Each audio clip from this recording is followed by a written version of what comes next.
बंद ही कर देंगे, आपकी सुनने लगेंगे। इसलिए हम कहें आप सुनो तो ठीक है। बोलो राधे राधे। ये कथा आप सब जानते हैं, ज्यादा भूमिका में नहीं जाएंगे क्योंकि आप सब प्रबुद्ध जन हैं, श्रोता रूप में बैठे हैं। तो सीधे कथा में प्रवेश करते हैं। बस कुछ शब्द बता करके कि देखो, ये कथा नैमिषारण्य की पावन भूमि में सूत जी वक्ता हैं, सौनक जी प्रधान श्रोता हैं और 88,000 ऋषियों का पूरा समूह है। जैसे आप सब बैठे वैसे वहां पर वो बैठे हैं और कथा प्रारंभ हो रही है। सबसे पहले भागवत का महात्मा सुनाया। महाराज ये महात्मा कौन सी बला है? बोले महात्मा का मतलब होता महत्व। जब तक किसी वस्तु के विषय में बोध न हो, ज्ञान न हो, उसके प्रति हमारी आसक्ति कभी ना होवे भैया। बोलो राधे राधे। रसगुल्ला का नाम सुन के जीभ में पानी क्यों आवे? क्योंकि रसगुल्ला से परिचित है ना भाई। गजब का रसगुल्ला महाराज, वो रसीला, क्या बात है। इतना क्यों लालायित हैं? क्योंकि रसगुल्ला के विषय में हम सब परिचित हैं। तो महाराज आपकी जा पोथी पर का प्रभाव पड़े, भागवत से का होए, तो वही बता रहे हैं। महात्मा का मतलब महिमा, महत्व। तो सबसे पहले भगवान का स्मरण किया। सच्चिदानंद रूपाय विश्वोत्पत्त्यादि हेतवे तापत्र विनाशाय श्री कृष्णाय नमः।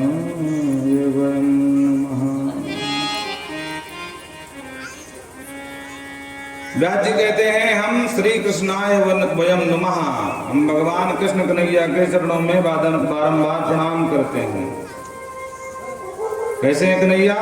बोले सच्चिदानंद रूपाय, सतघन चित घन आनंद घन स्वरूप जो परमात्मा है। घन का मतलब होता है घनीभूत, ठोस वस्तु। और इसी से घन को घन कहा जाता है। घन जानते ना, लोहार के यहाँ होता है, बिल्कुल ठोस होता है। जब पड़ता है महाराज लोहे पर तो लोहा अपने आप 2 फीट पड़ता चला जाता है। बोलो राधे राधे। आप तो सब लोग यहाँ पशुपालन करते हो, कृषक किसान हो और सब कहीं न कहीं परिचित हो लोहार के घन से। क्योंकि अब तो नहीं, लेकिन पूर्व काल में आज के 20 वर्ष पहले सब लोग जो हल चलाते रहे होंगे तो वो खुशी होती है महाराज। हाँ, तो वह लोहार ही ठीक करें, सकल सूरज बनावे। तो घन का मतलब घनीभूत, ठोस वस्तु। भगवान कैसे है? बोले सत घन।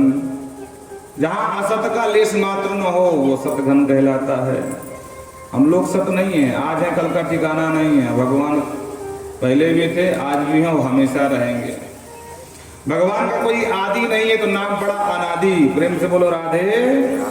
बोलते रहना पड़ेगा, बेईमानी चलेगी नहीं यहाँ। भगवान का कोई अंत नहीं है तो नाम है अनंत। पर हमारा आदि भी है और हमारा अंत भी, इसलिए हम सत नहीं है।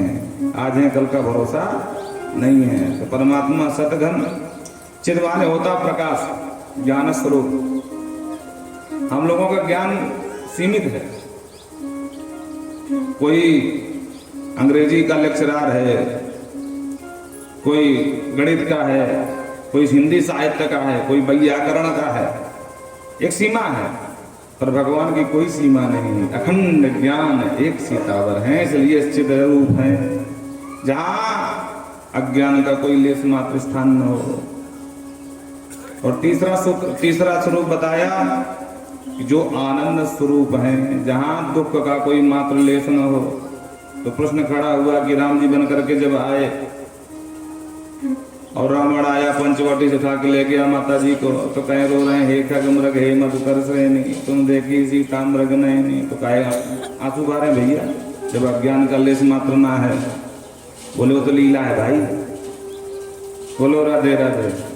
वो तो लीला में रो रहे हैं, बाकी उनको भी पता है कि जानकी जी कहाँ है। अच्छा, अगर लीला में न रोते होते, यही रोना देख करके माँ सती को भ्रम हो गया। बाबा ने कहा जय सच्चिदानंद घन पावन अस कही चले मनोजन सावन। तो बाबा के बगल में देवी सती बोली है, ये न इनको न सत दिख रहा है, न चित दिख रहा है, न आनंद तो है ही नहीं, क्योंकि रो रहे हैं, गला फाड़ फाड़ के आंसू बहा रहे हैं। माताओं की तरह, माताओं का स्वभाव होता है ना, पट्ट से रोना पट्ट से हंसना। बोलो राधे राधे। एक पट में रोना था, एक पल में जो हंसना आ जाता है। तो माताओं के स्वभाव की तरह है। तो सती जी ने देखा कि हमारे बाबा लगता ज्यादा कुछ अधूरा चढ़ा गए आज हैं। अब जिनको अब नाम का संबोधन क्या कर रहे हैं, जय सच्चिदानंद जग पावन। तो माँ ने समझा सती ने कि सत्य का तो पता ही नहीं है। बोलो राधे राधे। और असत अगर सत्य का पता होता तो असत नृक के पीछे थोड़ी न दौड़ते भाई। और कहीं नहीं सच्चिदानंद जग पावन। अगर ज्ञान होता, प्रकाश स्वरूप ज्ञान होता तो इनको ये पता होता ना जान की क्यों उठा ले गए। और आनंद बिल्कुल नहीं है, इसीलिए चकरा गई वो।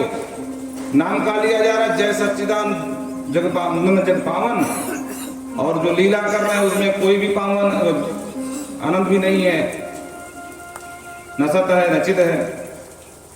तो देवी सती ने कहा बाबा लगता था दूरा ज्यादा हो गया है, किसको प्रणाम कर रहे हैं? अरे देवी मेरे आराध्य प्रभु हैं, इष्ट देव हैं। बोले इष्ट देव हैं? ऐसे इष्ट देव हुआ करें का? महाराज आपको जरूर कोई भूल हुई है। अरे नहीं देवी। बोले मैं नहीं मानते, तो जाओ परीक्षा लेके आओ। और जब परीक्षा ले गई तो सोचा कि परीक्षा कैसे ली जाए। अब गुरुजी बन गई है तो चेले की परीक्षा लेने में भाई कम से कम योग्यता भी होनी चाहिए ना। योग्यता है नहीं है, अयोग्य होकर भी परीक्षा लेने पहुंची। तो उन्होंने सोचा कि रो क्यों रहे हैं? बोले सीता के लिए सीता ही बन जाऊं। और सीता बन के आगे आगे चलने लगी। जो भगवान ने देखा, भगवान बोले वाह माता जी आपको चरणों में सादर सादर प्रणाम करता हूं। अच्छा ये बताओ बाबा कहाँ है आजकल है? और माता जी के होश का ठिकाना नहीं। बाबा ठीक है कह रहे थे कि लीला कर रहे हैं, बाकी को सब पता है। अब आप बताओ, वो रो रहे हैं कि हे खगमृग हे मधुकर श्रेणी। अगर भगवान को न पता होता तो सती बनकर किसी सीधा आ गई थी। तो सती को आलिंगन कर लेते, वाह जानकी तुम कहाँ थी अभी तक भाई, हम कब से तुमको खोज रहे थे। और भगवान कर्तुम अकर्तुम अनथा कर्तुम सर्व सामर्थ्य जगदीश्वर हैं। लेकिन लीला में जब आते हैं तो बड़े बड़े जो है मोहियंते विद्वांसा मोहन प्राप्तंते, बड़े बड़े विद्वान ब्राह्मणित हो जाते। सती की कहाँ चले महाराज? राम कथा में नहीं जाना है। बोलो राधे राधे। भागवता सुना रहे, भागवत सुनिए। तो सतघन चितघन आनंद स्वरूप जो परमात्मा है उन्हें प्रणाम करता हूँ। अच्छा वो करते क्या है? बोले विश्वोत्पत्त्यादि हेतवे, जो विश्व की उत्पत्ति आदि माने सब लगा दिया, पालन और संहरण, जिसके तीनों के मूल हेतु हैं। अच्छा उनको प्रणाम करने से लाभ क्या भाई? कहे हम प्रणाम करें फालतू में? तो बोले जो प्रणाम करता है तापत्रय विनाशाय, 3 प्रकार के जो ताप हैं विनाशाय, जो भगवान के चरणों में शरण में आकर के उनको प्रणाम करता, उनके सारे ताप तत्क्षण हो जाते हैं समाप्त। दैहिक दैविक भौतिक दैहिक दैविक भौतिक ताप, दैहिक दैविक भौतिक ताप, दैहिक दैविक भौतिक ताप, राम राज का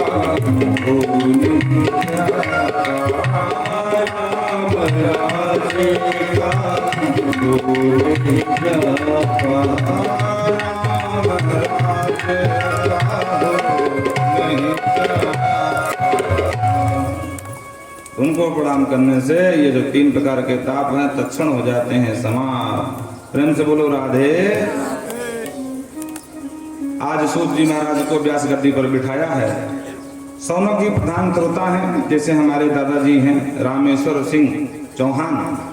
प्रेम से बोलो राधे राधे। तो उसी तरह इनके ही तरह सौनक जी प्रधान श्रोता है। बाकी जो 88,000 ऋषियों की तरह आप सब लोग बैठे हो। सूत जी से पूछते हैं, हे प्रभु हम ये जानना चाहते हैं, इतिहास पुराणानी परम कुशल, आप इतिहास पुराण के बहुत अच्छे कुशल वक्ता हैं और आपके पास करोड़ों सूर्य के समान ज्ञान है। अज्ञान ध्वंत विध्वंस सूर्य कोटि समप्रभा, प्रभा माने किरण, जैसे सूर्य की प्रभा के समान आपके पास करोड़ों सूर्य की प्रभा के समान ज्ञान है, और अज्ञान अंधा, और हमारे अंदर अंधकार ही अंधकार भरा है अज्ञान का। तो सरकार अपने ज्ञान की किरण बिखेरिए और हमारे जीवन का सारा अंधकार दूर कर दीजिए। हम ये जानना चाहते हैं कि ये वैष्णव लोग ऐसा क्या करते हैं भाई जिससे इनका ज्ञान, वैराग्य और भक्ति तीनों उत्तरोत्तर वृद्धि को प्राप्त होते हैं, ये बता दीजिए। माया मोह निराशस्य, माया मोह का निरसन कैसे होता है? वैष्णव कृते कथम, ये जो वैष्णव हैं ये सब क्या करते हैं कि इनका माया मोह से भाग जाता है, ज्ञान वैराग्य उत्तरोत्तर बढ़ता रहता है सरकार। और ई घोरे कलो प्रायो जीवश्चा सुरताम गता, प्राय जब भी कलयुग जब आगे आएगा और वर्तमान में चल रहा, तो जैसे जैसे कलयुग बढ़ेगा तो प्रायः जीवताम सुरताम गतः, ये जो जीव है ना, मनुष्य है, आसुरी गति को प्राप्त होंगे। बोलो राधे राधे। इनके मन में आसुरी भाव आ जाएगा, रहेंगे तो इंसान के रूप में और आसुरी भाव आ जाएगा। बोलो राधे राधे। ये आसुरी भाव का निरसन करने के लिए और भगवान के परम भक्त बनने के लिए क्या करना पड़ता है? कृष्ण प्राप्ति करम सस्वत साधनम तद बदाधुना तद अधुना बद, भगवान कृष्ण की सस्वत प्राप्ति कैसे हो ये बता दीजिए। क्योंकि सरकार इस लोक में दो वस्तु बहुत दुर्लभ है। क्या? चिंता मणिर्लोक सुखम सुरद्रोह स्वर्ग संपदम प्रयक्षति गुरु प्रीतो वैकुंठम योगी दुर्लभम। एक होती है चिंतामणि, जो चिंतित वस्तु को प्रदान करने वाली होती है। बोलो राधे राधे। जो लोक की संपत्ति, बड़े ध्यान से सुनना, हाँ थोड़ा खतरनाक वक्ता भी है, टोंकते हैं बीच बीच में। ये लोक की संपत्ति है। और एक होता है सुरद्रुह कल्प वृक्ष, ये परलोक की संपत्ति है। पर दोनों का सामर्थ्य ये है कि चिंतामणि में ये गुण होता है कि चिंतित वस्तु को देने वाली होती है। अब कल्प वृक्ष में बोले जो कामना करो सो मिल जाए महाराज। लेकिन इन दोनों मिल भी जाए, पहली बात तो मिलना मुश्किल है। अगर मिल भी जाए और इनसे कोई कहे भैया चिंतामणि हमारे कन्हैया के दर्शन करा दो, वो बोले भैया हाथ जोड़ ले, मेरे बस की तो ना है, और दुकान मकान व्यापार नौकरी चाकरी कुछ मांग तो दे दे। साक्षात क्या बज रहा है? साक्षात न बजा, किस तरह हो रहा है? ये तो धीमा करो। तो कहने का मतलब या तो साक्षात जो है भगवान के दर्शन करा दे, तो चिंतामणि में भी सामर्थ्य नहीं है और कल्प वृक्ष में भी नहीं है। कल्पित वस्तु को देने वाला है कल्प वृक्ष, और ये चिंतित वस्तु को देने वाली है मणि, चिंतामणि। लेकिन प्रेक्षते गुरु प्रेतो वैकुंठम योगी दुर्लभम। गुरुदेव की कृपा हो जाए तुम्हारा, जो बड़े बड़े अमलात्मा विमलात्मा संत सन्यासियों को भी दुर्लभ वैकुंठ लोक है, तो वो वैकुंठ भी सहजता से सरलता से जीव को प्राप्त हो सकता है। इसलिए आप हमारे गुरुदेव तुल्य हैं, हम आपकी शरण में हैं, और हमारे जीवन का सारा अंधकार तिमिर ध्वस्त कर दीजिए अपने ज्ञान के वाणी के द्वारा। सूर्य जी महाराज को प्रणाम किया, सूर्य जी प्रसन्न हो गए। वाह ऋषियों, क्या सुंदर सुंदर प्रश्न किए हैं। सर्व सिद्धांत निष्पन्नम संसार भयनाशनम। ऋषियों, हम तुमको वो दिव्य ज्ञानामृत की गंगा में गोता लगवाएंगे जिससे मरने का, मृत्यु का भय ही मिट जाए। संसार भयनाशनम, क्योंकि संसार में सबसे बड़ा भय है महाराज हम टपक न जाए। समझे टपकने का मतलब? हाँ, टपकने के बाद आदमी कंधे में लेता है 4 व्यक्ति, अब पीछे से बोलते हैं राम नाम, एक बोलता सत्य है। हाँ, वाह को नाम टपकना। बोलो राधे राधे। ऐसे वृक्ष से फल टपक के नीचे आ जाए मतलब क्या हुआ? वृक्ष से गया।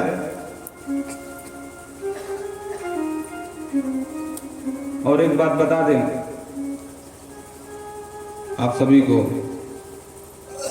स्वधर्मे निधनम श्रेया पर धर्मो भयापया।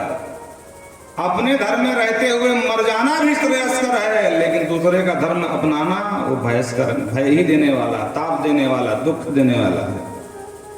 जब तक हम अपने मूल से जुड़े हैं हमारा सम्मान है, हमारा उत्कर्ष है, हमारी ऊंचाई है।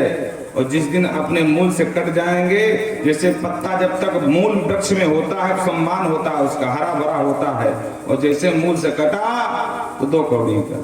बोलो राधे राधे। लोग झाड़ू मार करके बाहर फेंक देते हैं, आग लगा देते हैं। उसी तरह जो आजकल जो ईसाई मिशनरी वाले अपना धंधा फैला रहे हैं फतेहपुर में, आप सबको ना पता होगा लेकिन हम बता दे रहे हैं कि लालच दे करके, पैसे का लालच दे करके ईसाई बना रहे हैं हमारे हिंदू भाइयों को। गलत है। सरकार को भी ध्यान रखना चाहिए, लेकिन आप सबका भी जवाबदारी है कि कोई अगल बगल को समझाओ। जैसे हमारे दांत हैं, ध्यान से सुनना, हाँ बार बार कहते हैं सावधान दया सुनो। हमारे दांत जब तक हमारे से लगे हुए हैं तो खूब महाराज कोलगेट मंजन खूब ब्रश पे ब्रश मस के चले जा रहे हैं, और जा दिन दांत टूट के गिर जाए बोले हड्डी छूना मत, वो दांत को कोई कीमत नहीं है। बोलो राधे राधे। जब तक वो यहाँ पर लगा हुआ है तब तक कीमत है। महाराज ने कितने करोड़ के लेकर के ब्रश और मंजन रगड़ देते हैं महाराज पूरी जिंदगी में, और जा दिन टूट गया 2 कौड़ी का। बाल ये महिलाएं बैठी हैं 2 घंटे का 5,000 देती हैं ब्यूटी पार्लर में, देते हो नहीं देते हो? 2 घंटे का 5,000 फालतू में। हमारा भगवान जाने कौन कौन सी इनकी वो होती है, कंधे पे कंघा चल रहा है, और जिस दिन बाल कट गए 2 कौड़ी के, बोले छूना ना बाल कट गए, वो बाल अशुभ हो जाता है। क्यों? क्योंकि आपके मूल से कट चुका है। नाखून माताएं नील पेंट लगाती ना, बड़े बड़े महाराज सूप नखा जैसे नाखून रख करके यहाँ, जब तक उंगली में है जुड़ा है तब तक तो सम्मान है, और ज्यादा दिन काट दिए तो 2 कौड़ी का। इसलिए जब तक धर्म से जुड़े हो, सनातन में हो, तो तुम्हारा सम्मान है। तो जिस दिन मिशनरी के पीछे भाग गए, लाख 2 लाख के लोग के चक्कर में 2 कौड़ी के हो जाओगे। बोलो राधे राधे। हे प्रभु, हम आपको कहते हैं सर्व सिद्धांत निष्पन्नम संसार भय नाशनम, वो दिव्य ज्ञानामृत सुनाएंगे जिससे तुम्हारे मरने का भय छूट जाए। क्योंकि मरने से प्राय जीव घबराता है, और ये है मृत्यु लोक, यहाँ जो जन्मा है सो मरेगा। बोलो राधे राधे। संसार का क्रम क्या है? पुनरपि जन्मम पुनरपि मरणम पुनरपि जननी जठरे, ऐसा है ना? बार बार जन्म लेना, बार बार जन्म लेने के बाद मर जाना, फिर मैया के पेट में जाना, और फिर जन्म लेना, फिर मर जाना। ये तो क्रम है। अजीब घबराता हम मर न जाए। बोलो राधे राधे। क्यों घबराता है? क्योंकि उसको ये बोध नहीं है कि मैं मरने वाला नहीं हूं। मरने वाला जो शरीर है वो तो किसी का साथ नहीं देता है। वृक्ष भी, भैया बात ना करो यहाँ बैठकर, गलत बात नहीं, चर्चा करना पीछे जाओ। बलवृंदावन बिहारी लाल की जय। तो मरना ये संसार का प्रकृति का नियम है। जिसका जन्म हुआ वो मरेगा, है? जिसका सर्जन हुआ है उसका विसर्जन भी होता है। सुबह का बनाया हुआ चकाचक गर्मा गर्म दाल चावल रोटी, वो भी शाम तक जैसी आराम हो जाता है। और उसी भोजन से तो पलते हो भाई, फिर अपने आप को अमर क्यों मान रहे हो? जब भोजन का ठिकाना नहीं, वो सड़ने वाला है, तो भोजन तो हम भी पल रहे हैं, तो हम नहीं सड़ेंगे? हम भी सड़ेंगे भाई, आज नहीं तो कल। पर ध्यान रखे, भोजन और हम में अंतर है। हम परम चैतन्य हैं, ईश्वर अंश जीव अविनाशी। ईश्वर अंश जीव अविनाशी। ईश्वर अंश जीव अविनाशी। ईश्वर अंश जीव अविनाशी।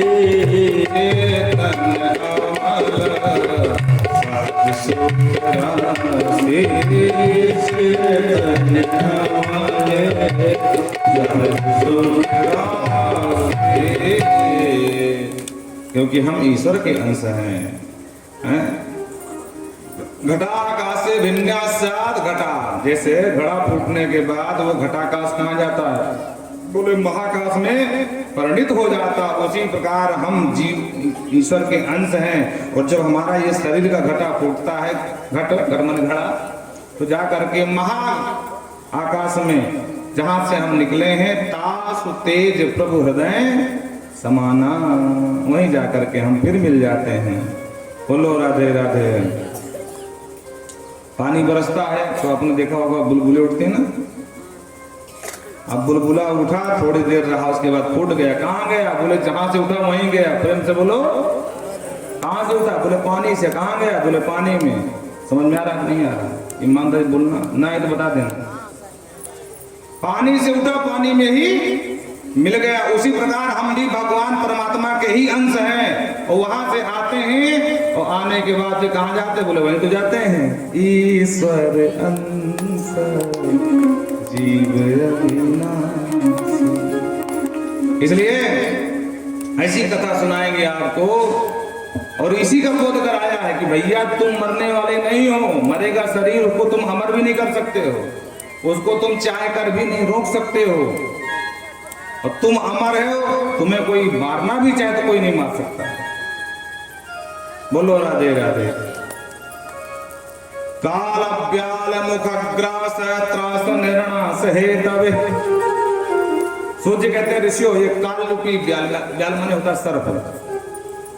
काल रूपी महानाग, महाविषधर सर्प मुख फैला के बैठा है और रोज जन्म हो रहे हैं, रोज मरण भी हो रहे हैं। ये मुख फैला के बैठा है, कोई ठिकाना नहीं कब कौन टपक जाए, कब कौन जैसी आराम हो जाए। हम यही चर्चा करते हैं, वारे भैया कल अच्छे खासे बैठ करके चर्चा कर रहे थे, आज वो सुना चला गया। अरे क्या भरोसा है ये जिंदगी का, साथ देती नहीं है किसी का। क्या भरोसा है जिंदगी का, साथ देती नहीं है किसी का। क्या भरोसा है जिंदगी का। जय हो। आपके साथ ताली बजाते हुए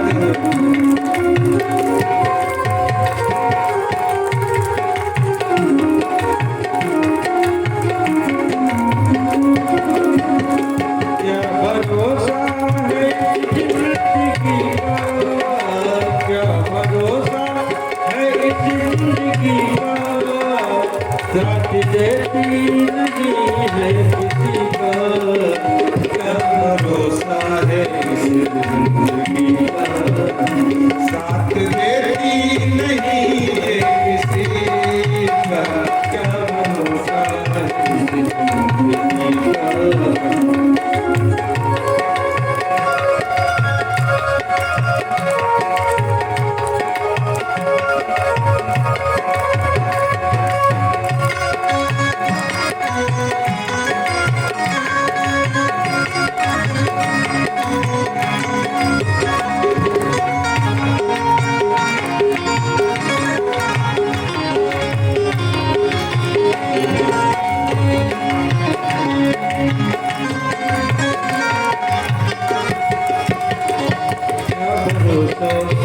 जिंदगी का।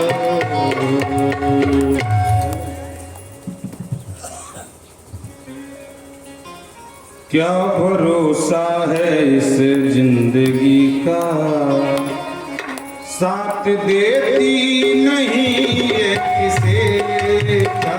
क्या भरोसा है इस जिंदगी का।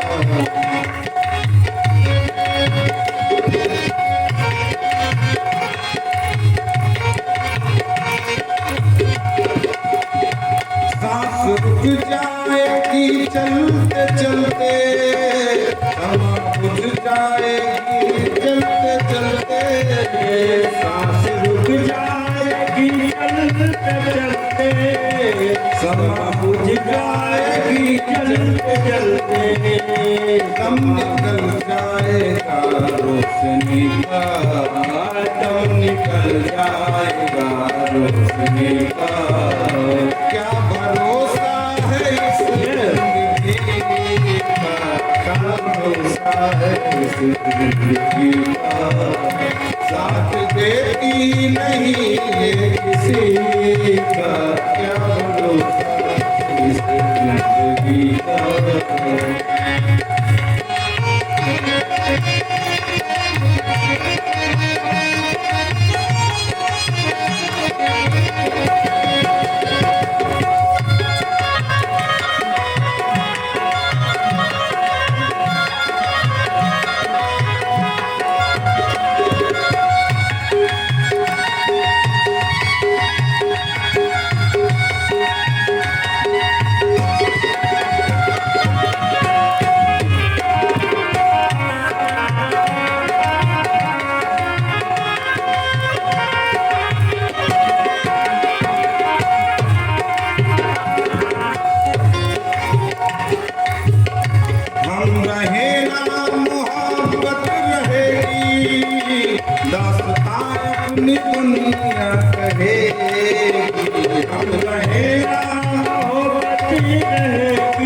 क्या भरोसा है इस जिंदगी का, क्या भरोसा है इस जिंदगी का, साथ देती नहीं है किसी का, क्या भरोसा है इस जिंदगी का।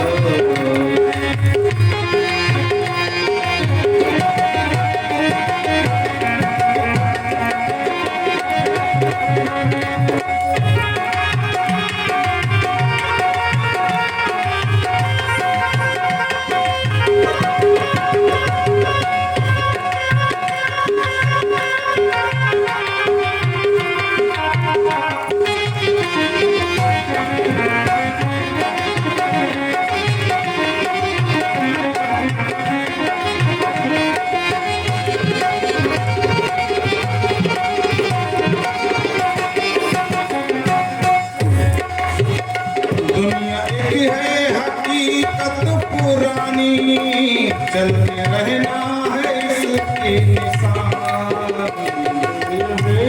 हकीकत पुरानी, चलते रहना है इसकी निशान। फर्ज पूरा करो बंदगी का, फर्ज पूरा करो बंदगी का, साथ देती नहीं है किसी का, क्या भरोसा साथ देती नहीं है किसी का, क्या भरोसा क्या भरोसा है इस जिंदगी का। इसलिए जिंदगी का कोई भरोसा नहीं है। तो हम आपको संसार को भय को मिटाने वाली कथा सुनाएंगे। महाराज वह कथा को नाम का है श्रीमद्भागवतम शास्त्रम कलोकीरेण भासितम, कलोकीरेण भासितम। कीर कहते हैं तोते को।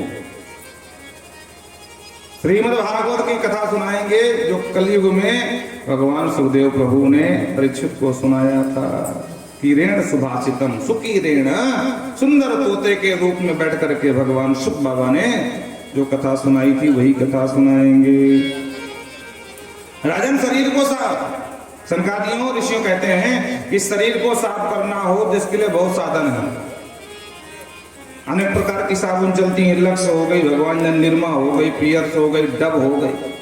हाँ, तो तन को तो साफ कर सकते हो, लेकिन मन को साफ करना हो तो बोले एतस्मात् परम किंचन मनः शुद्धेन विद्यते। और तन के साफ करने से काम नहीं बनता भैया, मन के साफ करने से बनता है। निर्मल मन जन सो मुहि पावा, निर्मल मन तो मुहि पावा, निर्मल मन जन सो मुहि पावा, निर्मल मन जन सो मुहि पावा, कपट छल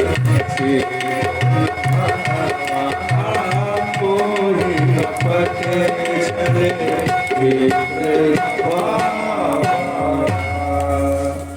तो भगवान कहते हैं मुझे तन नहीं, मुझे मन पसंद है। जबरी मैया और दांतों की पोपली बुढ़िया, अंगम गलितम फलितम मुंडम दसम बहीनम जातम कुंडम, अंग भी पूरा जर्जरित हो गया है, डंडा लेके चलती है, दांत भी नहीं, दसम बहीनम, एक भी दांत नहीं सबरी मैया के, और भगवान के इंतजार में बैठी। भगवान गए बोले अरे माँ हरी गजगामिनी। अब बोलो बुढ़िया को बोले अरे गजगामिनी, ये कोई संबोधन है भाई? युवती हो तो गजगामिनी कहा जा सकता है, हथनी की तरह चलने वाली। अब बुढ़िया करे अरे गजगामिनी, तो भगवान ने इशारा कर दिया कि निर्मल मन जन सो मोहि पाया। भले ही सबरी मैया का तन सुंदर न हो प्यारे, लेकिन माँ का मन बड़ा सुंदर है, इसलिए मुझे मन जिसका सुंदर है वही मुझे बहुत पसंद है। तन की सुंदरता मैं देखता नहीं हूँ, तो मन की सुंदरता देखता हूँ।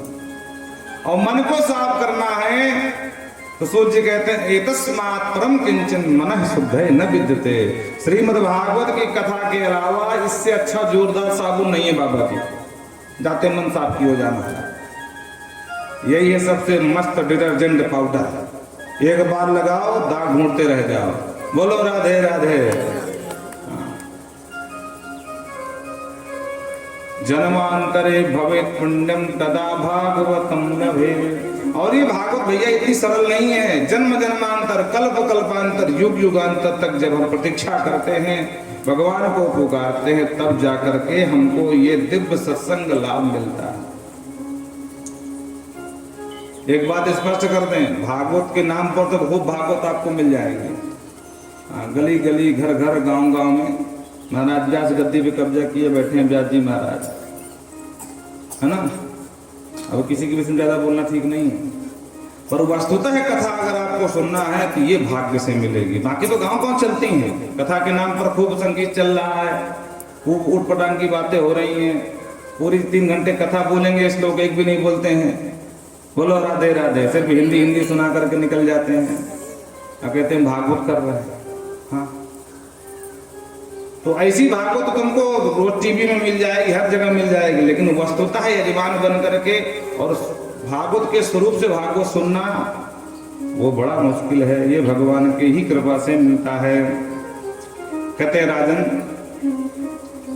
जब सुखदेव प्रभु परीक्षित को कथा सुनाने बैठे ही थे कि देवताओं को पता चला कि बाबा जी परीक्षित को कथा सुनाने वाले हैं, तो सारे देवता अमृत घट लेकर के आ गए। बाबा को किया प्रणाम, सुगम नत्वा, बाबा को किया प्रणाम। बाबा बोले बच्चा कल्याण मस्तु। बाबा हमने सुना है कि आप भागवत सुनाने जा रहे हो राजा को। बोले हाँ बच्चा सुना तो तुम ठीक सुने हो, सुनाने तो जा रहे हैं। बोले बाबा जी एक काम करो, ये भागवत हमको सुना दो, और राजा को मरने की समस्या, श्राप लगा है डसने का परीक्षित को, तो हम अमृत घट लेके आए, अमृत पिला दो, राजा अमर हो जाएगा। बोलो राधे राधे। सुखदेव बाबा बोले ये अरे ठगिया हो, अगर सीधे सीधे भागवत सुनने आते तुमको भगा तो देता नहीं, लेकिन तुम भागवत सुनने नहीं, भक्त बन के नहीं, व्यापारी बनकर आए हो। तो कहते हैं अभक्ताच ताच विज्ञाय न ददौ स कथा अमृतम। तुम भक्त नहीं, तुम अभक्त हो, इसलिए भाग जाओ सब लोग। डांट करके भगा दिया। सारे देवता गए, ब्रह्मा से शिकायत किया, देखो ब्रह्मा जी हम कोई फेरी की भागवत सुनने थोड़ी ना गए थे, अरे बदले में दिव्य अमृत दे रहे थे, पर फक्कड़ बाबा ने हमको डांट मार के भगा दिया और बाबा को राजा को कथा सुना रहे हैं। हम जानना चाहते इस भागवत में ऐसी क्या विशेषता है भाई कि हमको न सुना करके एक राजा को सुना रहे हैं। ये बात सुन करके ब्रह्मा को भी विश्वास नहीं हुआ, बहुत चक्की हो गए वो। क्या कहते हो भगा दिए? बोले हाँ। ब्रह्मा जी ने कहा कोई बात नहीं, पहले सप्ताह संपन्न होने दो, देखते हैं क्या परिणाम होता है कथा का। जो सप्ताह संपन्न हुआ, साक्षात भगवान की कथा के प्रभाव से महाराज परीक्षित को मोक्ष प्राप्त हुआ। धाता अब विस्मिता, विधाता ब्रह्मा भी 4 शीश वाले चक्र आ गए। अरे भाई ये छोटी सी पोथी में से क्या महिमा है कि जिसको तक्षक नाग डसने से सरश्राप लगा था, और तुम सब जानते हो कि नाग के डसने से, जहर खाने से, आग से जलने से, एक्सीडेंट में मरने से, पानी में डूबने से सदगति ना हो भैया, अधोगति हो जाए, नरक में जाना पड़े। बोलो राधे राधे। तो अकाल मृत्यु होना चाहिए राजा की, लेकिन साक्षात इसको मोक्ष क्यों मिल गया भाई? मोक्ष क्यों हो गए? तो क्या करें? बोले हम अध्ययन करेंगे तुलनात्मक। तो सप्तलोके तुलाम बद्ध्वा तौलयत साधना नजः। सप्तलोक में तराजू मंगाया और एक पल्ले पर मात्र पोथी भागवत की रखी, दूसरे पल्ले पर जितने शास्त्र पुराण वेद उपवेद सब रख दिए महाराज, और एक अकेली भागवत के सामने सारे वेद पुराण हल्के पड़ गए। अन्यानी लघुति जातानी गौरवेण इदम महत। भागवत की वजनता के सामने, गरिमा के सामने सबरे पल्ले लटक गए महाराज। अंत में विधाता ब्रह्मा ने घोषणा कर दिया, सुनो सुनो देवताओं, पठना श्रवणा सद्यो वैकुंठम फलदायकम। ये धन्य है भागवत की पोथी कि पठना श्रवणा सद्या, पठन करने वाले को और श्रवण करने वालों को सद्या शीघ्र ही वैकुंठ को भेजने वाला बना देती है, फल प्रदान करती है। बोल श्रीमद्भागवत महापुराण की जय। ऋषियों ने कहा महाराज आपकी कथा इतनी जोरदार है, चमत्कारी है, कितना भी गैर गुजरा क्यों न हो वो मुक्त हो जाता है। तो महाराज इसको सप्ताह दिन 7 दिन में सुनने की परंपरा क्यों हो? अरे आराम से सुनाना चाहिए, 15 दिन, महीना भर, 2 महीना, 5 महीना, साल भर। ये क्या फटाफट जो है 7 दिन निपटा के बाहर कर देते हो? बोलो राधे राधे। सोच कहते ऋषियों ये हमने नहीं डाली है, तो फिर बोले ये परंपरा डाली सनकादियों की। महाराज ये प्रसंग सुनने की बड़ी इच्छा है। सनकादियों ने क्यों डाल दिया? अच्छा सनकादियों ने कब डाला जरा ये बता दो। बोले नारद जी को सुना करके सनकादियों ने ये परंपरा डाली है। सौनक जी ने माथा पकड़ लिया, महाराज आपकी बात बिल्कुल पल्ले नहीं पड़ रही है। दुनिया जानती नारद जी घुमक्कड़ महात्मा है, और ऐसे घुमक्कड़ महात्मा ने 7 दिन बैठ के कथा कहाँ सुननी भाई? अब अगर सुनी तो क्यों सुनी? बोलो राधे राधे। ऐसे घुमक्कड़ महात्मा ने कब कथा सुनी, संयोग कहाँ प्राप्त हुआ? जरा विस्तार डालें प्रभु, मेरी बड़ी इच्छा सुनने की। बोलो राधे राधे। तो विस्तार से कहते हैं, एकदा ही विशालायम चत्वार ऋषयो मलाः सत्संगार्थं समायाता ददृशुस्त्रत नारद। कथं ब्रह्मण देन मुखः कथश्चिन्ता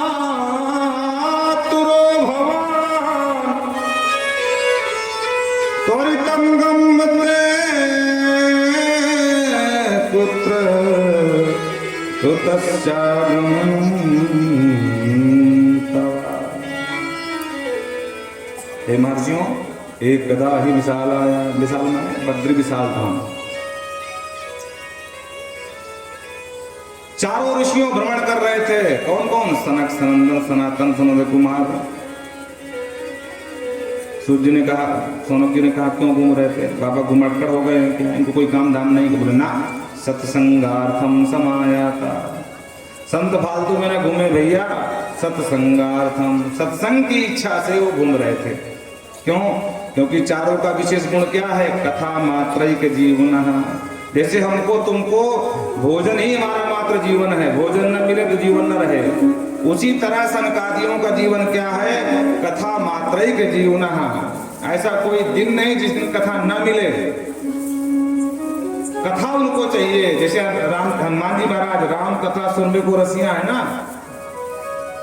राम जी महाराज के जो अनंत भक्त है हनुमान जी महाराज, वो राम कथा सुनने को परम रसिक हैं। और हनुमान जी की विशेषता, कोई बुलावे न बुलावे, पुकारे न पुकारे, बिन बुलाए बराती की तरह आसन जमा के बैठ जाते हैं। यत्र यत्र रघुनाथ कीर्तनम तत्र तत्र कृष्णमस्तकांजलिं बाष्पवारि परिपूर्ण लोचनम मारुतिम नमत राक्षसांतकम। हनुमान जी कोई बुलावे न बुलावे, यत्र यत्र रघुनाथ कीर्तनम, जहां उनके प्रभु आराध्य रघुनाथ का कीर्तन होता है, तत्र तत्र वहां पर क्या होता है, कृतमस्तकांजलि, अंजलि फांस करके मस्तक झुका करके और आंखों से झरझर झरझर आंसू बहाते हुए, वाष्पवारि परिपूर्ण लोचनम, दोनों आंखों में आंसू बहते रहते हैं और आकर के बिन महाराज बिना बुलाए बैठ जाते हैं। इतने राम कथा सुनने को रसिक हैं हनुमान जी महाराज।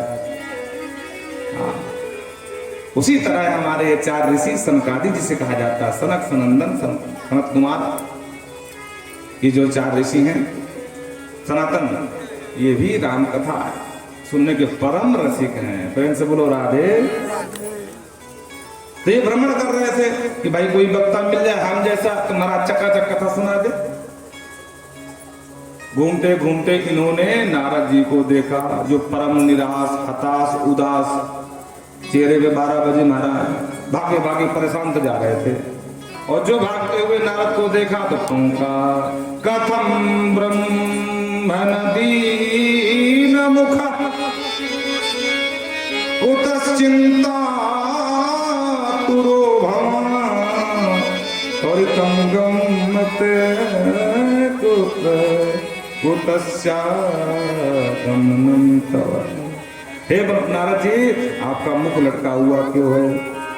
मुख में दीनता क्यों चाहिए भाई? कुतश्चागमनं तव, और कहां से भागे भागे आ रहे हो, कहां को जा रहे हो, जरा विस्तार से समझाओ। तब नारद जी ने पूरी राम कहानी सुनाई। बोले भैया, जैसे आप सत्संगी महात्मा, वैसे अपने राम सत्संगी महात्मा। आज हमारे मन में इच्छा हुई कि चलो सत्संग किया जाए, किसी कोई मिल जाए सुनाने वाला, तो मैं सत्संग की इच्छा से भारत भ्रमण में निकला, पर पूरा भारत घूम लिया, पर मुझे कहीं पर कोई सत्संग का वातावरण नहीं मिला। बोलो राधे राधे। सत्संग के नाम पर लोग भागवत तो खूब करवा रहे हैं और बैठ करके वक्ता बाँच भी रहे हैं, तो सत्संग के नाम पर बस घर दुकान की बात सुनाते हैं, सत्संग के नाम पर कुछ नहीं सुनाते हैं। मैं थोड़ी देर रुकता और व्यास जी को प्रणाम करके वहां से निकल लेता, दूसरी भागवत में जाता, वहां ये समस्या, विशुद्ध भागवत कोई सुनाने वाला नहीं मिला। तो मैं भी संतों के पास जाने लगा, शायद संतों के यहाँ मिल जाए। पहले बोले मैं तीर्थों में गया, क्योंकि तीर्थों में कथा ज्यादा होती है, होती कि नहीं होती? पुष्करम च प्रयागम च काशीम गोदावरीम तथा हरिक्षेत्रम कुरुक्षेत्रम त्रिरंगम सेतुबंधनम एवमादिशते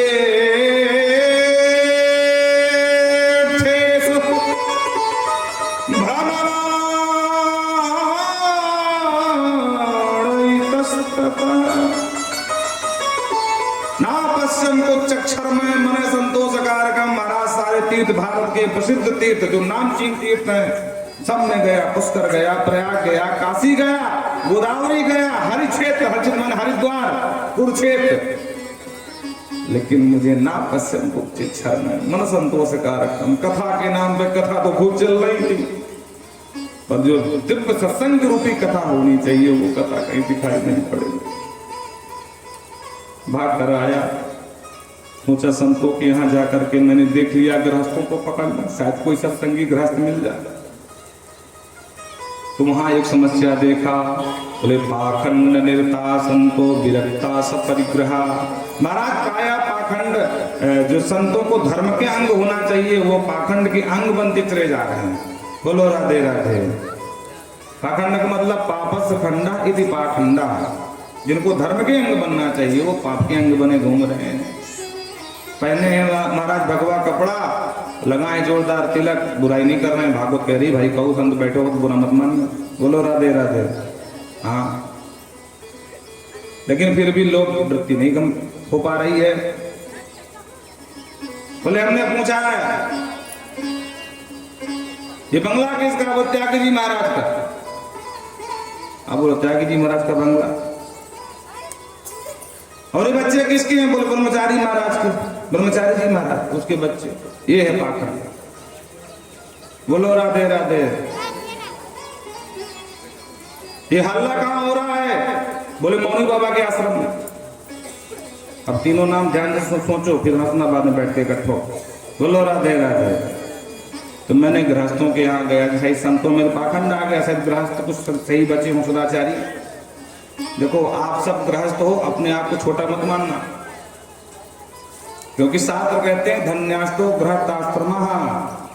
जो 4 आश्रम ऊपर के हैं इनमें से सबसे श्रेष्ठ कोई अगर आश्रम है तो वो गृहस्थ आश्रम है। वानप्रस्थ हो, ब्रह्मचारी हो, चाहे सन्यासी हो, इनमें सबसे अगर कोई श्रेष्ठ है तो वो गृहस्थ आश्रम है। क्योंकि तीनों का पोषक कौन? बोले गृहस्थ। चाहे ब्रह्मचारी का हो, चाहे सन्यासी का हो, चाहे वानप्रस्थी का हो, सबका पोषक कौन है? हम गृहस्थ ही तो हैं। सीमा में अगर भीड़ भेजना हो कौन देता है? गृहस्थ देते हैं।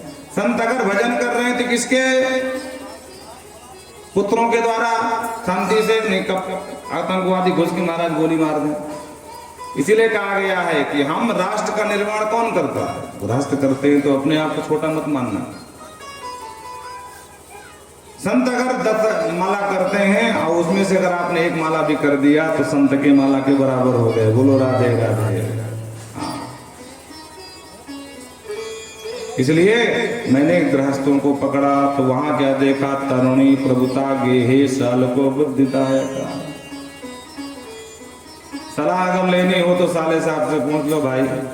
देवी जी कान भर देती, सुनो मेरे भैया बड़े पढ़े लिखे, हाँ, और तुम्हारे घर के माँ बेवकूफ, इनके चक्कर बिल्कुल ना पड़ना, भैया सलाह ले लो।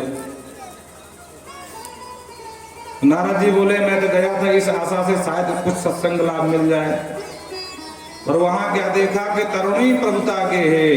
विवाह के 2 साल ना भाई महाराज, बहुरिया अलग, सास अलग। विवाह के साथ ही पति के काम फूंक देती। बोले सुनो जी, तुम्हारे लिए हमने सब कुछ छोड़ दिए, सखी छोड़ी, सहेली छोड़ी, पुरजन परिजन बंधुजन भाईजन, हम तुम्हारे लिए सब कुछ छोड़ के आ गए। ये काम करो, तुम भी सबकी छुट्टी कर दो, हम दो हमारे 2, बस बाकी सबकी छुट्टी कर दो। बोलो राधे राधे। तो एक समय आता है कि पति भी वही करने लगता है जो देवी जी समझाती हैं। तो बोले मैं ये सब देख करके कन्या विक्रयों लोभा दंपति नाम च कलकनम, जहाँ कन्याओं का क्रय विक्रय होने लगा है विवाह के नाम पर। बिटिया भले अंगूठा छाप हो, लड़का चाहिए इंजीनियर। बोलो राधे राधे। हाँ, और जब इंजीनियर लड़का चाहिए तो कहते हैं हम 15 लाख लेंगे। ठीक है सरकार देंगे, आप तो बिटिया का कन्यादान ले लो। अब लड़का बेचारा इंजीनियर, बिटिया अंगूठा छाप, तो पटरी कहां से खाए? अरे जो घर बर कुल होई अनूपा, जो घर बर कुल होई अनूपा, करिय विवाह सुतहि अनुरूपा, करिय विवाह सुतहि अनुरूपा, जो घर बर कुल होई अनूपा, जो घर बर कुल होई अनूपा, जो घर बर कुल बाबा तुलसी कहते हैं जो घर बर कुल होई अनुपा, करिय विवाह सुतहि अनुरूपा। पहले घर देखो, फिर बर देखो, फिर कुल देखो, ये अनुपम होने चाहिए। और एक शर्त लगाई कि करिय विवाह सुतहि अनुरूपा। हम लोग क्या करते हैं, अगर हम लखपति हैं तो हमारी बिटिया करोड़पति के यहाँ जाना चाहिए, ये तो करते हैं, पर गलत है, ये सोच ही गलत है। हमको ध्यान देना चाहिए कि बिटिया में हमारे गुण कैसे हैं, ऐसा ही जोड़ी मिलाओ भाई, तब तो कट जाएगी। पहले के लोग यही करते थे, अपनी बिटिया के हिसाब से बर ढूंढते थे। अगर वो सांवली है तो सांवली सरकार लाते थे भाई, पर आजकल ये नहीं है, हम लखपति तो बिटिया करोड़पति। अब फिर क्या हुआ, बोले एक कुछ ज्यादा ही पढ़ा लिखा, एक अंगूठा छाप, तो रात आए दिन झगड़ा शुरू मारा, फिर कोर्ट में पहुंच गए। बिटिया हाथ पीले भय 2 साल ना भय, आके मायके बैठ गई। और केस चल रहा। पहले संबंध जुड़ते थे, समधी बनते थे, जिसके बुद्धि विचार सम हो, सामंजस्य ठीक ठाक हो, समधी बनते थे। आज जहां सौदा पड़ जाए वही समधी। बोलो जय सिया राम। इसलिए महासंग्राम मचा हुआ है गृहस्थ जीवन में। मैं वहां के गृहस्थों को छोड़ा, मैंने सोचा भगवान के क्रीड़ा स्थली श्री धाम वृंदावन, वहां जाता हूं, वहां सत्संग लाभ जरूर मिलेगा। मैं सीधा वृंदावन पहुंचा। सरकार वहां एक बहुत जोरदार आश्चर्य देखा, वो सुन लो। अच्छा क्या देखा? बोले तत्राचर्यम मया दृष्टम श्रूयताम तुन्मुनीश्वरा एका तो तरुणी तृत निसन्ना खिन्नमानसा। एका तो तरुणी, एक युवती बैठे बैठे रो रही है। सामने पास में दो बुड्ढे पड़े हैं, 4-5 उसकी सहेलियां हैं। कोई पंखा कर रही है, कोई आंसू पोंछ रही है, कोई पानी पिला रही है। मैंने दूर से देखा, वृंदावन की चर्चा कर रहे हैं यहाँ पर, तो मैं दूर से देखा। मैंने कहा वृंदावन में भगवान की क्रीड़ा स्थली है, यहाँ पर कौन सी समस्या आ गई भाई? चलो चलकर कुछ मार्गदर्शन करूं देवियों का। मैं अंदर जा ही रहा था कि मैंने देखा कि देवियां ही देवियां हैं, और देवियों का स्वभाव एक पट्ट में रोना, एक पल में हंसना। और मैं सीधे सीधे चला जाऊं और देवी उल्टा सीधा जवाब दे दे, बाबा तेरे से मतलब, हम रोए चाहे गाएं, तुम कौन होते हो? हम देवियों के बीच में घुसे चले, मुंह उठाकर चलो यहाँ से, तो फालतू बेइज्जती ऊपर से हो जाएगी। तो मैं वो देवी का कल्याण तो करना चाहता था, पर हिम्मत ना पड़ी, तो जाते जाते पैर रो करके मुड़ लिया। और जैसे ही मुड़ा, उस देवी ने मुझको देख लिया और टोका, भो भो सारो क्षणम तिष्ठ मचिंता मुखिनाशय दर्शनम तव लोकस सर्वथा गहरम। लौटते हुए मुझको देखा देवी माँ ने, उसने कहा भो साधो क्षणम तिष्ठ। अरे नारद जी गजब करते हो भाई, कल्याण करते करते भागे चले जाओ, ऊपर वापस लौट रहे हो। अरे नारद जी महाराज, आप जिसके ऊपर कृपा करते हैं वो धन्य हो जाता है, और मुझे अबला के ऊपर कृपा करने ही आ रहे थे, पता नहीं आपको क्या हो गया। रुकिए रुकिए, क्षण तिष्ठ तिष्ठ, ठहर जाइए। तब मेरी हिम्मत पड़ी, मैं देवी के पास गया, देवी से पूछा देवी मैया कौन है? उस मैया ने परिचय दिया, नारद जी हम भक्ति ऋतिख्याता। देखो मुझे तो लोग भक्ति के नाम से जानते हैं, और इमा उमो तनयो, मत तो ये जो सामने जो बुढ़े ना, ये मेरे तनय हैं, पुत्र हैं। नारद जी बोले माता जी क्या बोले, फिर दोबारा बोलो। बोले नारद जी सही कह रहे हैं, मैं इनकी मैया हूँ, मेरे बच्चा। नाम है ज्ञान वैराग्य। नारद जी कहते हैं ये आश्चर्य पहली बार देखा हमने। 16 साल की मैया, 90 साल के बेटा। हम तो फटी फटी आंखों से देखने लगे, मैया ये सब कैसे हुआ? तो माँ ने कहा काल योगी न जर्जर, इसी का तो रोना है नारद जी। काल का ये विडंबना है कि मैया 16 साल की बुढ़िया जो थी 16 साल की बनी है, और बच्चे 16 साल के होने चाहिए तो 90 साल के हो गए। मैं कर्नाटक में मेरा जन्म हुआ, द्रविड़ देश में, उत्पन्ना द्रविड़े साहम। कर्नाटक में पली बड़ी, कोचिन महाराष्ट्र आदि मेरा कुछ सम्मान हुआ। और जैसे मैं गुजरात में गई तो जीर्णताम गतः, मैं बुढ़ी हो गई। तो मैं अपने बच्चों को लेकर भगी। मैंने सोचा भगवान की क्रीड़ा स्थली वृंदावन जाऊंगी, वहां जरूर मेरा ये रोग ठीक हो जाएगा। पर मैं वहां से आई तो मैं तो नवयुवती हो गई, तो मेरे बच्चे बुढ़े हो गए। इसीलिए मैं रो रही हूं, नाम है मेरा भक्ति। और नारद जी अगर मेरे बच्चों का उपाय नहीं हुआ तो इदम स्थानम परित्यज्य बदिशम गम्यते मया, मैं इस स्थान को छोड़ करके विदेश चली जाऊंगी। प्रेम से बोलो राधे।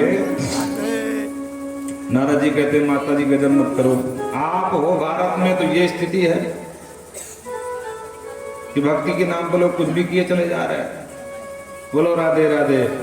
और जिस दिन भक्ति महारानी आप ही नहीं रहोगे तो धर्म भी लुप्त हो जाएगा भारत से। धर्म का प्रमुख अवलंब माँ आप हो, इसलिए जाने का विचार खत्म कर दो। और रही बात तुम्हारे बच्चों की बात, तो माता जी अपना दुख दूर करना चाहती हो तो श्री कृष्ण चरणाम भोज स्मर दुखम गमिष्यति।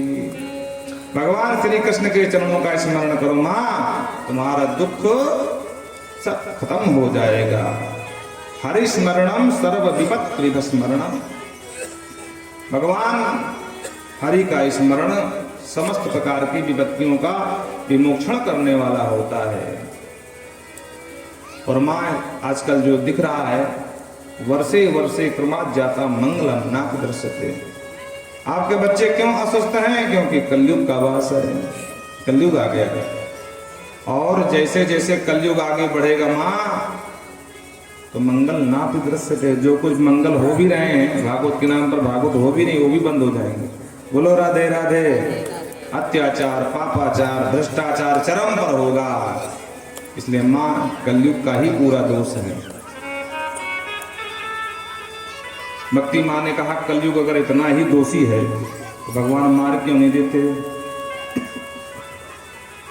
नारद जी ने कहा देखो, पहली बात तो भगवान के सामने आया ही नहीं। यदा मुकुंदो भगवान क्षमाम, जिस क्षमा माने होता है पृथ्वी, जिस दिन क्षमा नाम पृथ्वी का दिएगा, ठीक है ना। जिस दिन भगवान इस धराधाम को छोड़े तो त्यक्त्वा, उसी दिन तात दिना कलिरायात सर्व बाधक साधक, उसी दिन ये आया है। समस्त प्रकार के साधनों का परम बाधक है, जिसका नाम कली है, इसको लोग कलयुग कहते हैं। अच्छा ठीक है, भगवान के बाद आया तो महाराज परीक्षित ने क्यों शरण दे दिया? उनको मार देना चाहिए। नारद जी कहते हैं देखो माता जी, अपना अपना काल समय है। जब सतयुग का युग था, सतयुग आना था, तो कोई मार तो नहीं पाया। जैसे इस समय बीजेपी की सरकार है, किसकी हिम्मत पूर्ण बहुमत तो हिला दे, तो 5 साल तो करने ही करने वाले हैं।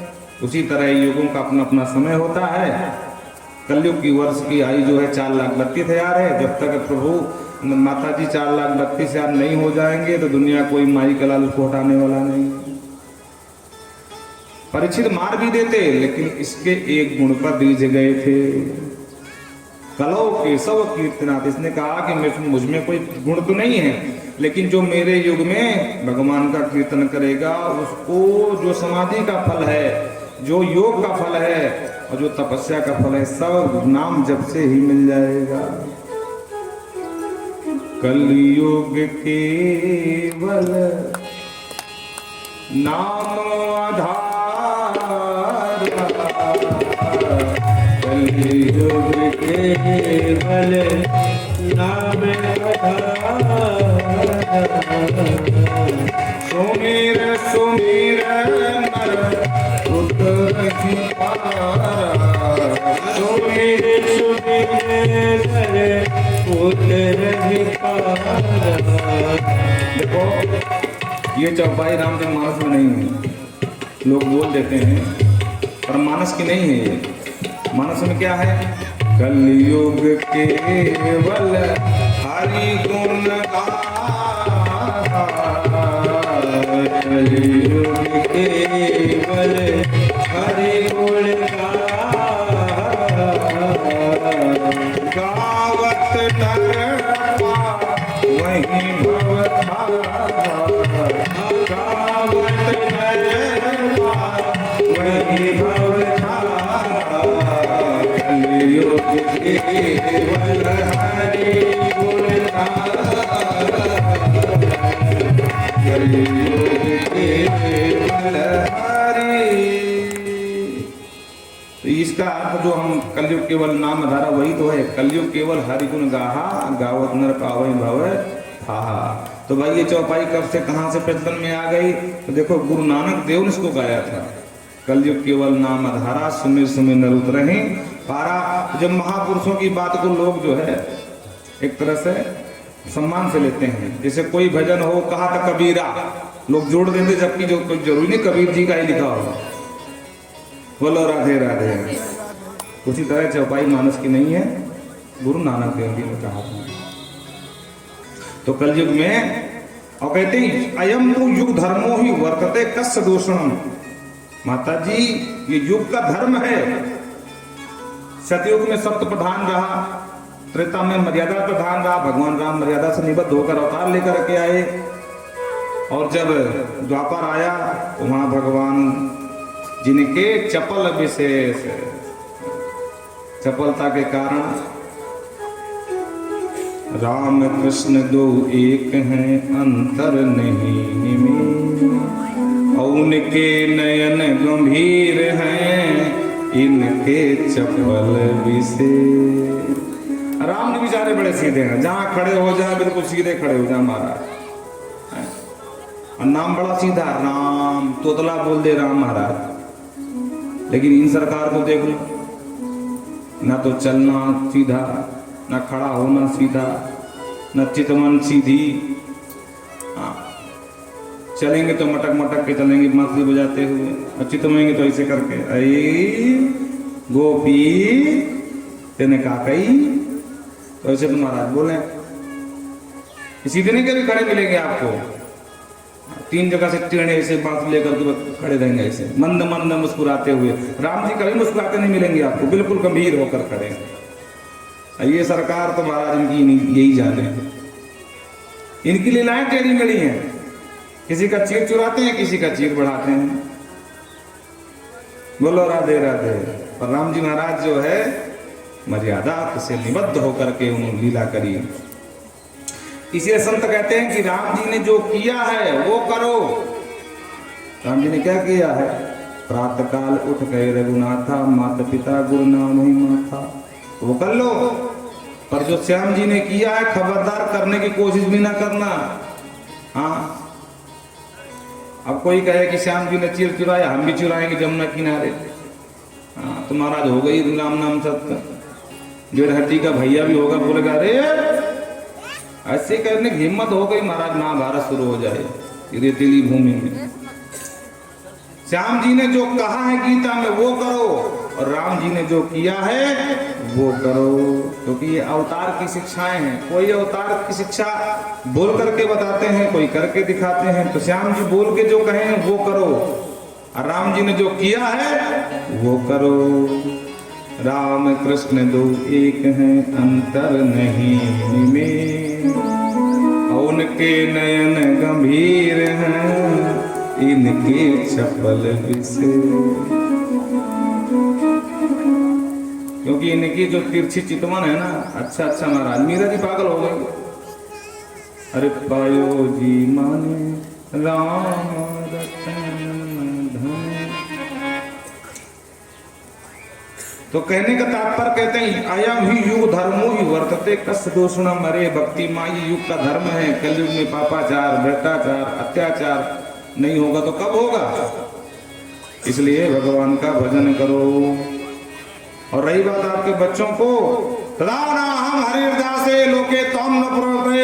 हे भक्ति मैया आप निश्चिंत हो जाओ, नारद के शरण में आ गई हो। तुम्हारे बच्चों को जन जन में घर घर में स्थापित ना करा दिया स्वस्थ करने के बाद, तो मेरा नाम नारद न कहलाए। भक्ति महारानी खुश हो गई, वाह नारद जी महाराज मुझे पूरा भरोसा है। आपने ध्रुव पर कृपा करी, तारा बन के लटक रहा चमक रहा है। आपने प्रहलाद के ऊपर कृपा करी, महाराज स्वतंत्र लोक में जाकर के वहां रह रहा अपने पूर्वजों के साथ में। उसी तरह मेरे बच्चों पर कृपा कर दो। बड़ी सुंदर स्तुति गाई है। जयति जगत मायाम यस्य काया धवस्ते, जयति जगत मायाम यस्य काया धवस्ते। भजन रचन में कम केवलम चाकलैया, भजन रचन में कम केवलम चाकलैया, भजन रचन में कम केवलम चाकलैया, भजन रचन में कम केवलम चाकलैया। ध्रुवपदिमपि आतो यत् कृपातो ध्रुवोऽयं, ध्रुवपदिमपि आतो यत् कृपातो ध्रुवोऽयं, सकल कुशल पात्रं ब्रह्मपुत्रं नतामि। त्वं नतास्मि जयति जगत माया जयति जगत माया। बोलो राधे राधे। हे नारद जी आपकी जय हो। जगत मायाम जयती, माया को जीतने वाले मायाजीत महात्मा नारद जी। वचन रखम एकदम केवलम चाकर, आपका एक वचन ने किसे नहीं उद्धार किया। ध्रुव पदि मपिया, तो ध्रुव को भी दैदीप्यमान कर दिया तारामंडल में। कयाधु नंदन महाराज प्रहलाद के ऊपर कितनी कृपा आपकी रही। खुद का बाप दुश्मन बन के खड़ा हो गया, फिर भी आपने ऐसा भगवान की कृपा की इसके ऊपर कि भगवान ही नरसिंह बन करके आए, बाप को फाड़ के फेंक दिए। बोलो राधे राधे। आपको पता है ना कि प्रहलाद जी को भगवान नारद ने ही जो है, जब कयाधु को लेकर के जा रहा था इंद्र, तो नारद जी आ गए। बोले कहाँ जा रहा है? बोले इसके पेट में बच्चा है और हिरण्याकश्यप की पत्नी है, तो राक्षस होगा। बोले मूर्ख छोड़, इसके पेट से महाभागवत एक पुत्र होगा, इसलिए ये मेरे आश्रम में रहेगी। और 100 वर्ष तक नारद जी अपने आश्रम में रखे और रोज सत्संग सुनावे। तो पेट में बच्चा, इसीलिए वही गुण मिल गया कि नारद जी जन्म से ही परम भागवत बन गए। क्वचित रुदती, क्वचित गायती, क्वचित हंसती। कभी भगवान के लिए रोने लगते हैं, कभी भगवान के लिए हंसने लगते हैं, कभी भगवान के लिए गाने लगते हैं। हे नारद जी आपने वचन दिया है, सकल कुशल पात्रम ब्रह्मपुत्रम नतास्मि। हे ब्रह्मा के पुत्र नारद, मैं भक्ति तुम्हें बारंबार प्रणाम करती। नत आस्मि, नत आस्मि, नत आस्मि। बोल नारद जी महाराज की जय। आइए हम भी चिंतन कर लें। ब्रज की नंद लाला श्री राधा जू की सांवरिया, सब दुख दूर हुए जब तेरा नाम लिया। ब्रज की नंद लाला राधा जू के सांवरिया, सब दुख दूर हुए जब तेरा नाम लिया। ब्रज की नंद लाला राधा जू के सांवरिया, सब दुख दूर हुए जब तेरा नाम लिया। ब्रज की नंद लाला राधा जू के सांवरिया, सब दुख दूर हुए जब तेरा नाम लिया।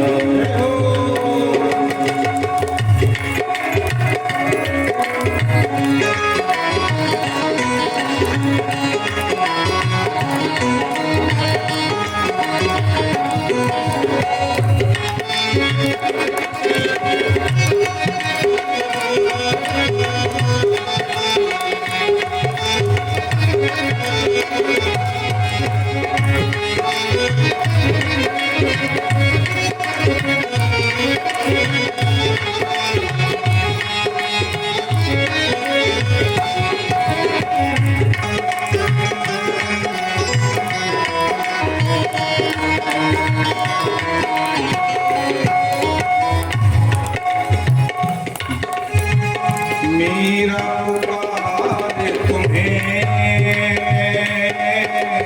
गिरधर गोपाला, मेरा पुकार तुम्हें गिरधर गोपाला। बन गए अमृत में विश्व का भरा प्याला, बन गए अमृत में विश्व का भरा प्याला, विश्व का भरा प्याला, विश्व का भरा उसे जिसे तूने बचा लिया,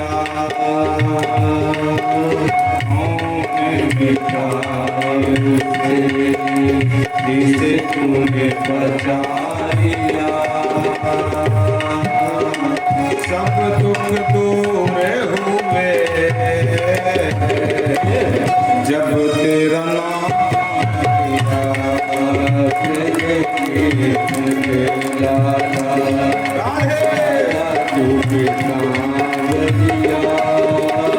सब दुख दूर हुए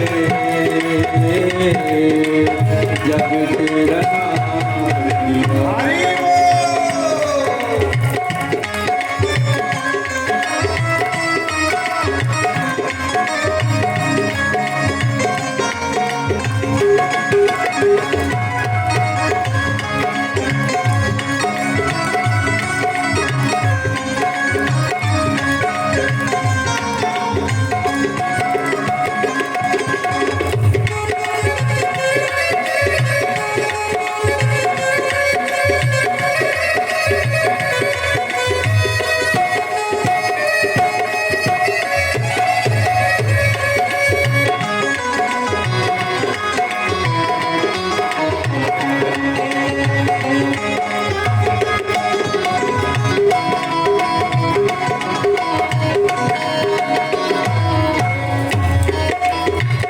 जब तेरे गोकुल में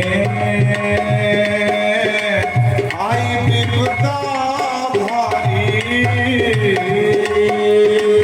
जब तेरे गोकुल में आई विपदा भारी, एक इशारे पर सारी विपदा टारी, पर सारी विपदा टारी, सारी विपदा टारी, सारी विपदा टारी। उठ गया गोवर्धन, उठ गया गोवर्धन, जिसे तूने उठा लिया। सब दुख दूर हुए जब तेरा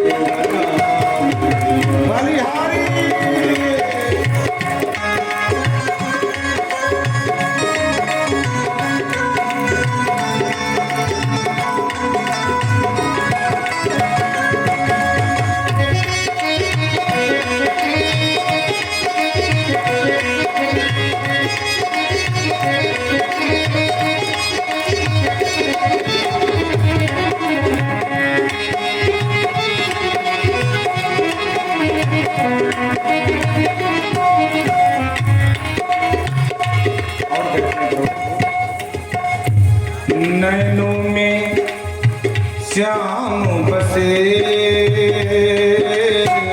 मन में बनवारी, नैनों में श्याम बसे, मन में बनवारी, सुध बिसराय गई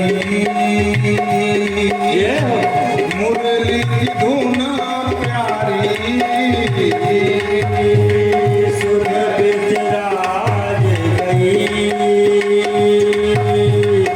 मुरली की धुन प्यारी, मुरली की धुन प्यारी, मुरली की धुन प्यारी। मेरे मन मंदिर में, मेरे मन मंदिर में रास रचाओ रसिया, सब दुख दूर हुए जब तेरा नाम लिया, ऐसे कीर्तन गाया। राधा तुझे सांवरिया, सब दुख दूर हुए जब तेरा नाम लिया, ऐसे कीर्तन गाया। राधे तुझे सांवरिया।